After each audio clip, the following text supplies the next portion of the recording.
Sa isang video ay makikitang kausap na ni Erna sa video call ang kanyang pamilya.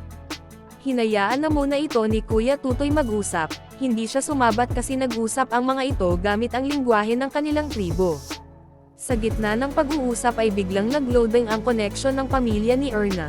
Sabi ni Erna na mahina talaga ang signal sa lugar nila kahit may Pesonet na wifi, naglo-loading pa rin minsan lalo na't masama ang panahon. Habang naghihintay si Erna sa pag-okay ng signal sa pamilya niya ay pinakiusapan siya ni Kuya Tutoy, kung pwede ba niya i-translate sa Tagalog ang napag-usapan nila para sa mga viewers. Agad naman nagsalita si Erna na sabi ng mama niya na tumaba na daw siya kasi medyo lumaki ang kanyang pisngi. Sinabihan naman daw niya ito na hindi, sa cellphone lang siya mataba. Sabi din naman ng mama niya na hindi daw gaya nung nandun pa ito sa lugar. Natanong ni Kuya Tutoy kay Erna kung napanood ba ng pamilya niya ang ganap ng kanyang birthday.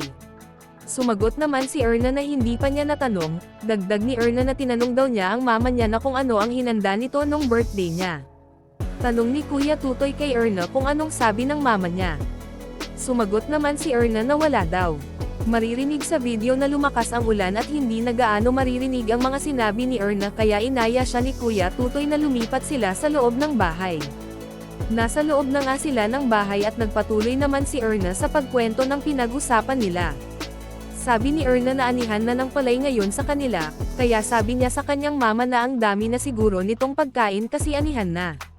Sagot naman daw ng kanyang mama na konti lang yung naani nila. Pagkatapos ay bumalik na nga ang signal sa pamilya ni Erna at ulit na silang nag-usap. Kalagitnaan ng kanilang pag-uusap, habang nagsasalita ang mama ni Erna ay hindi na napigilan ni Erna ang sarili at tuluyon na siyang umiyak. Maririnig din sa video ang pag-iyak ng mama ni Erna, patunay lang na miss nila ang isa't isa. Sunod namang nakipag-usap kay Erna ang kanyang papa, kinumusta nito ang buhay sa Abra kung okay lang ba ito at ang pag-aaral niya.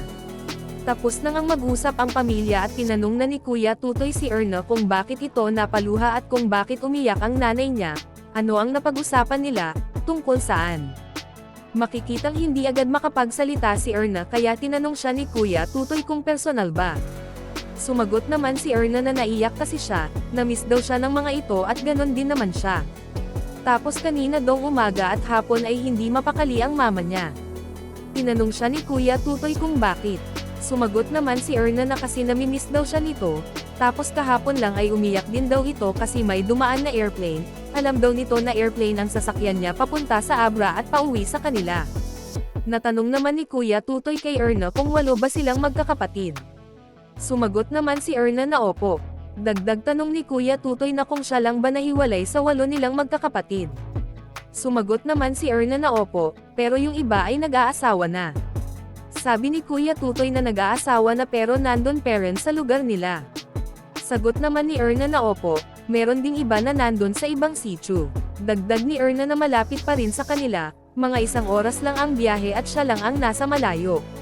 Sabi naman ni Kuya Tutoy na naiintindihan niya ang mama ni Erna kung bakit ito umiiyak, kasi ang layo ba naman ng Abra sa Bukidnon. Nabanggit din ni Erna na isa sa pinag-usapan nila ay ang mga tao sa kanila na marites daw. Tinanong ni Kuya Tutoy si Erna kung tungkol at saan. Sumagot naman si Erna na pinagchismis daw ang kanyang pamilya ng mga kalugar nila, kung bakit daw binigay agad ng mga ito si Erna sa Abra at baka ano ang mangyari sa kanya.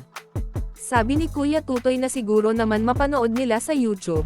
Tanong ni Kuya Tutoy kay Erna kung natanong ba ng pamilya ni Erna sa kanya kung ano ang ganap nila sa birthday niya. Sumagot naman si Erna na hindi pa ito napanood ng pamilya niya, tsaka pinayohan daw siya ng mga ito na wag siyang maglalako sa pag-aaral niya dito sa Abra, kasi yun ang pwede niyang gawing sandata laban sa mga marites sa kanila. Dagdag ni Erna na sabi din daw ng kanyang pamilya na kung pwede ay umuwi siya ngayong bakasyon, para ipamuka sa mga marites na okay lang siya at nakakauwi siya anytime. Sinangayon na naman ito ni Kuya Tutoy at sinabing kung hindi pumunta si Erna sa Abra, siguro sa panahon ngayon ay hindi na ito nag-aaral. Nagsalita rin si Erna na sabi sa kanya ng kanyang tita na siguraduhin nitong hindi magbulakbol sa pag-aaral. Sinangayonan rin ito ni Kuya Tutoy dahil ito ang magiging alas ni Erna sa buhay, ang edukasyon. Pinagsabihan daw rin si Erna ng kanyang papa na kung meron siyang pera ay wag laging magpapadala sa kanila dahil mas kakailanganin niya ito. Sinangayon ito ni Kuya Tutoy dahil ganon na ganon din ang papa niya.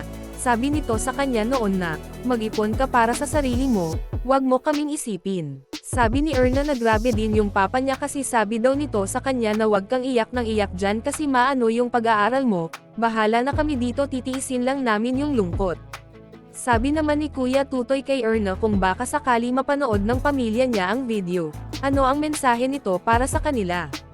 Nagsalita naman si Erna at gusto lang niya na sabihin na namimiss din niya ang mga ito, tsaka wala silang dapat ipag-alala sa kanya dahil okay lang siya dito at dapat nila mapanood yung sa birthday niya, dahil na-experience niya ang hindi pa niya na-experience at hindi man niya may pangako ang kanyang pag-aaral pero titiisin niya, hindi siya maglalako sa kanyang pag-aaral.